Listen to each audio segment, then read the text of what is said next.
பங்குனி அமாவாசை அன்று மறந்தும் இந்த பொருள்களை வாங்கிவிடாதீர்கள் யாரும். பொதுவாகவே அமாவாசை தினத்தன்று முன்னோர்களாகிய பித்திருக்கள் மற்றும் சனி பகவானையும் வழிபட வேண்டிய ஒரு நாள். இந்த நாளில் கண்டிப்பாக மறந்தும் இந்த தவறினை மட்டும் செய்யாதீங்க. அதேபோல் இந்த பொருள்களையும் வாங்கிவிடாதீர்கள்.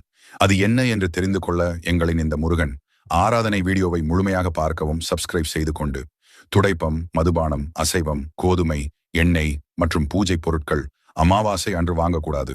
இது குடும்பத்தில் நிறைய பாதிப்புகளை ஏற்படுத்திவிடும். இந்த 6 பொருட்களை வாங்கினால் எதிர்மறை ஆற்றலை அதிகரிக்க செய்யும்.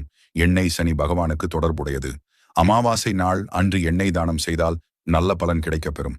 அதே சமயத்தில் அமாவாசை நாளில் எண்ணெய் தேய்த்து குளிப்பதை தவிர்க்கப்பட வேண்டும். அதுபோலவே கிரக பிரவேசம், புது வீட்டில் பால் காய்ச்சுவது கூடாது. சுப நிகழ்ச்சிகள் செய்யக்கூடாது. வீடுகளை துடைக்கக்கூடாது. அன்றைய தினத்தில் பூமி பூஜை செய்யக்கூடாது. புதிய வாகனங்கள் மற்றும் நகைகள் வாங்கக்கூடாது.